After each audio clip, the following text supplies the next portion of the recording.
நாளுக்கு அப்புறம் தெரிய வந்துச்சு உங்களுக்கு அவர் உங்களை ஏமாத்துறாருன்னு சொல்லிட்டு? ஏன்னா நேற்று நீங்கள் K11 புகார் கொடுத்துருக்கீங்க. எஸ். நேற்று ஈவினிங் கொடுத்துருக்கீங்க K11. ஸோ நேற்று தான் கொடுக்குறீங்க. 2020 நீங்கள் பணம் கொடுத்தீங்க. கிட்டத்தட்ட 4 வருஷம் முடிஞ்சு போச்சு. எப்போ உங்களுக்கு தெரியும் அவர் தன்னை ஏமாத்துறாருன்னு? ஜூன் 2000 ஜூனில் சார், சாரி, நவம்பர் 2023 அப்போலேருந்து இப்போ வரைக்கும் எனக்கு இந்த எஃபெக்ட் சார். சார் நான் சின்ன வயசுலேருந்து பார்த்தீங்கன்னா சினிமாவில் வந்து தரேன்னு சொல்கிறாரு. ஆனால் அவர் என்னன்னா நான் என்ன சார் சாங்ஸ் பண்ணி தரேன்னு சொல்லி இவ்வளோ நேரம் ட்ராவல் பண்ணிட்டாருங்களே. அவர் எப்படி தான் நான் பண்ணித்தரேன் நடுவில் கொஞ்சம் கேப் விடுவார்.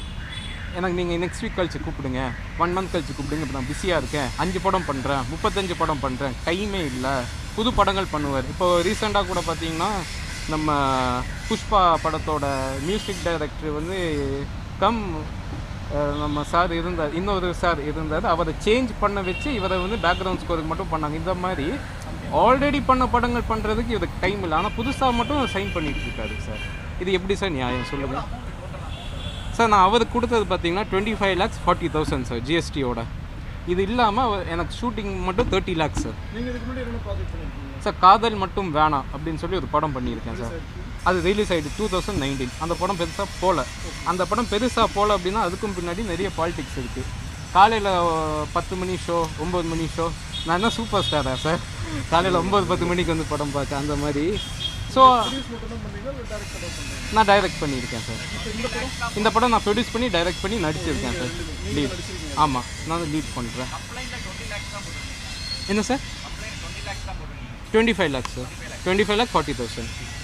இந்த 30 lakhs நான் சொல்ல ஷூட்டிங் காஸ்ட்டு. பேங்க் எல்லாமே பண்ணியிருக்கோம் சார். அக்ரிமெண்ட் எல்லாமே பண்ணியிருக்கோம் சார். எல்லாமே லீகலாக பண்ணியிருக்கோம் சார். வாய்ஸ் ரெக்கார்டிங் எல்லாமே இருக்குது என்கிட்ட. நான் பணம் வாங்கலை, எனக்கு சமீர் அலி கானுங்கிற நபர் தெரியாதுன்னு நம்ம சொல்லவே முடியாது. ஃபோட்டோலேருந்து எல்லாமே இருக்குது சார். ஆமாம் சார். நான் ஹீரோனால தான் சார் பண்ண மாட்டேங்கிறாரு. புது பையனை வச்சு நான் எதுக்கு பண்ணணும்? இப்போ நான் வந்து அல்லு அர்ஜுன் மாதிரி அப்போ வந்து அவர் அவ்வளோ ஃபேமஸ் இல்லை சார்.